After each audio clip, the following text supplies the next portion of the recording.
Hello Aquarius, my name's Uma. This is your horoscope for the full moon and Mars conjunction in Gemini. Please be gentle with me. I have a Gemini moon placement.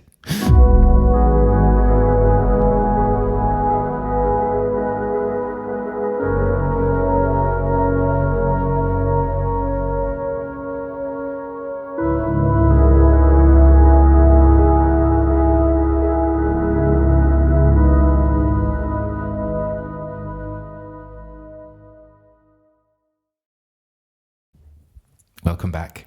Thank you for being here with me, Aquarius. It's always lovely to have you. Let's talk about polarity. Let's talk about potential difficulty with duality, and let's talk about the repetition of thought. That might be a really good place to start this reading. Think about your Gemini friends. First of all, what do you know of Gemini? Do you have any Gemini planet placements? That might be another thing to consider as well. In the cycle of the air signs, which you're a proud member right in the middle, fixed, steadfast, confident, the mutable sign of air is Gemini.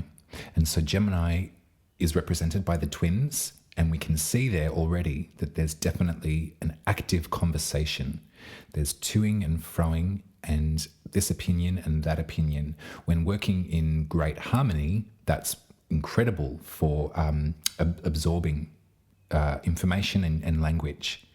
That's incredible for articulating the processes of problem solving. When it's difficult, that can be exhausting, frenetic, manic, endless conversation internally, in here especially. You know, this isn't sort of perhaps an emotional response. It's definitely to do with conversations that occur in this part of the body. So a full moon in Gemini would be intense enough for all of us, for the group, for human beings. There might be a lot of, sort of emotional conversation that might come out at this time.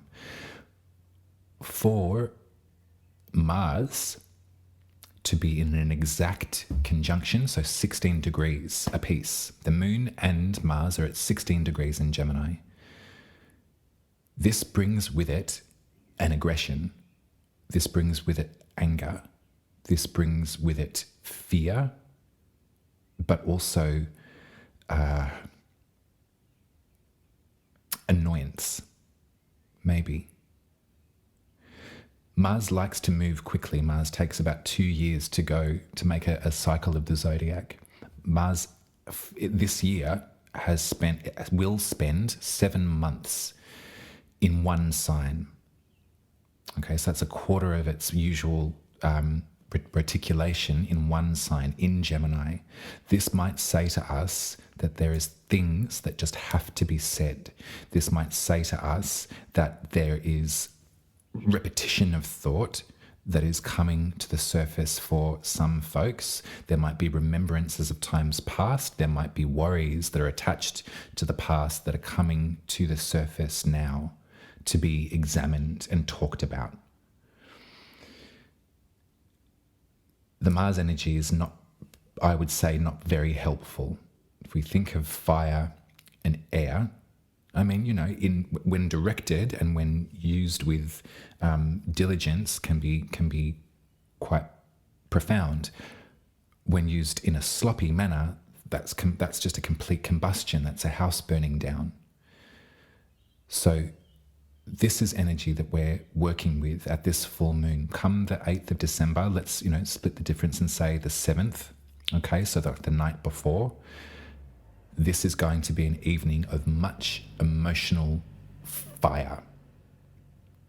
And so as an air sign, Aquarius, I would say that you're in good control of this.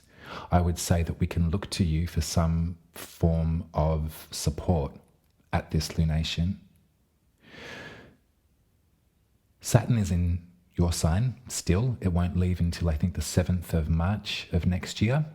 So that restrictive sort of energy, that sort of boundary making, let's think about it in terms of a positive aspect, because Saturn does rule your sign in some traditions. So think about that boundaries of self that you've been able to build over the last bit of time, that you have been witnessing as your individual expression of soul has a nice developing boundary around that. And so as far as the perhaps compulsion of an Aquarius to overgive, this is being something that is being beautifully built to protect your energy.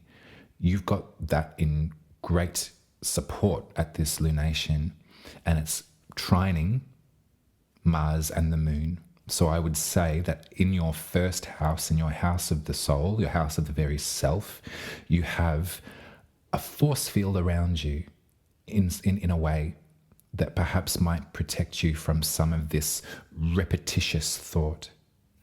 Let's look at the tarot for Mars in Gemini. This is the card for it. The Hermetic Order of the Golden Dawn, as far as the Chaldean order, designates a planet to each decan, each wedge of the zodiac. Sorry for the gobbledygook, but I think that I'll make another video and explain that clearer, I think.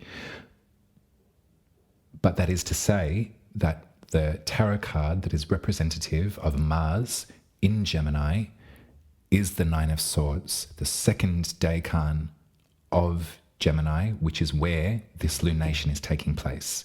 So you can see this is trauma in a tarot card. This is someone who is up at night, ruminating on the past, fearful, terrified of the future. There is truth stacked up. There is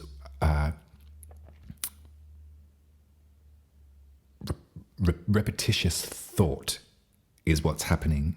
The brain has no rest. The brain has no moment to switch off.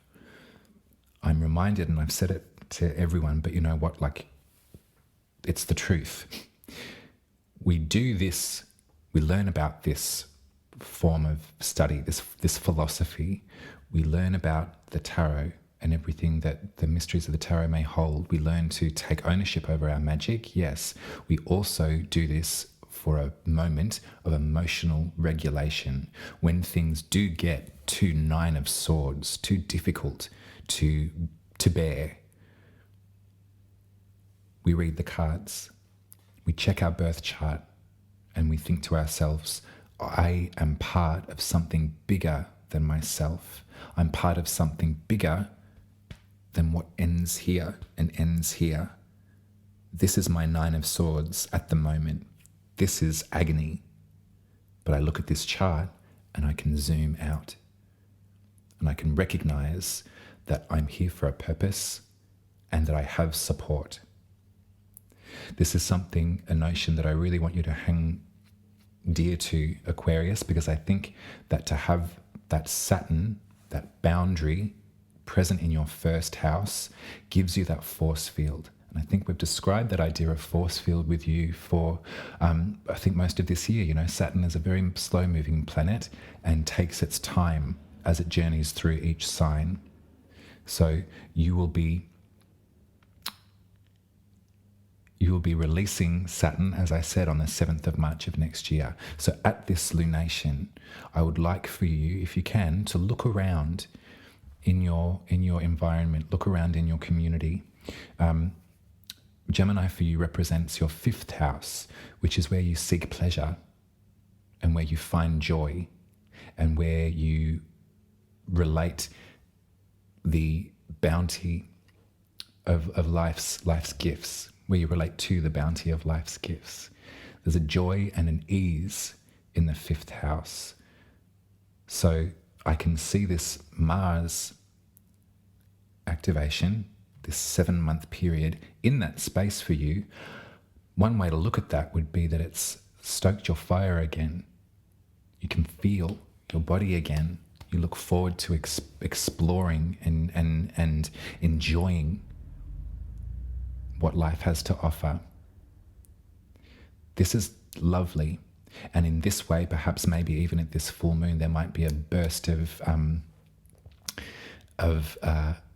charge, pleasure-filled charge for you in that way. What I would suggest, Aquarius, is for you to keep your eyes peeled and to keep your eyes and ears open for other folks that might be experiencing a little bit of difficulty at this time. I know that when we cast our eyes no further than the end of our street, we're aware of the difficulty that folks are going through right now. As a collective consciousness, as human beings, we are all climbing down the ladder of post-traumatic stress, the pandemic, and the fear of loss that we all suffered through, the fear of infecting those that we loved, the fear of life as we knew it coming to some sort of close. That's definitely something that is quite obviously reverberating through human beings right now. We'd all like to say, oh, that was yesterday, and let's, think about something else. We got through it, and some folks, for them, that's a act of self-preservation, and that is not for me to condemn in any way. We're all coping the best way that we can. We also sometimes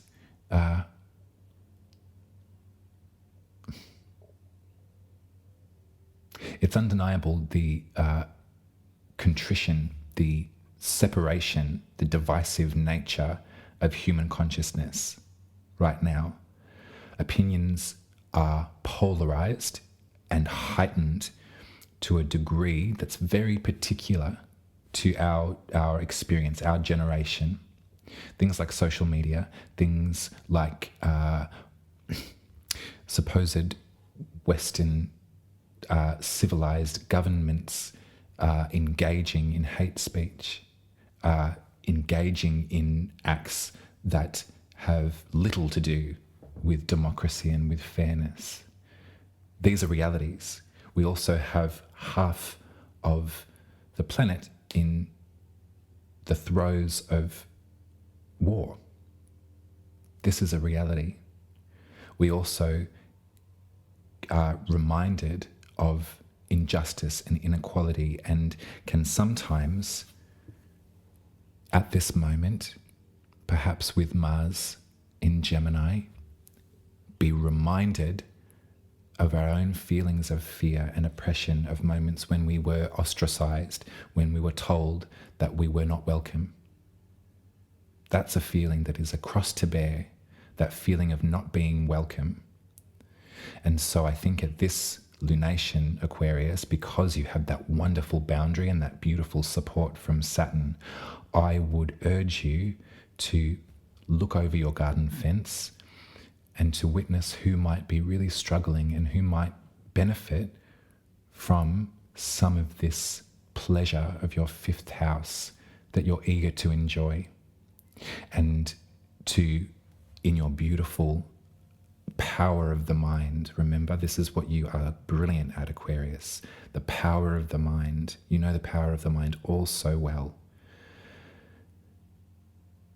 Let's help our family regulate through this time. Let's perhaps provide them with a window to express what they're feeling, and know that that's not going to be absorbed into your being, because you've got a brilliant way of boundary with Saturn there. But it's something that I can't help but make note of as I do this work. It's sort of like there's only one reason that I do this work. It's to remind others and to remind myself that I'm welcome here, and that as repetitious perhaps as trauma can be, as triggering perhaps as trauma can be, that when we can put that down for the moment, put the fear of the future down for the moment, and sit in this very second and observe that there is something working and moving around that is bigger than us and that reminds us that we are here for a reason.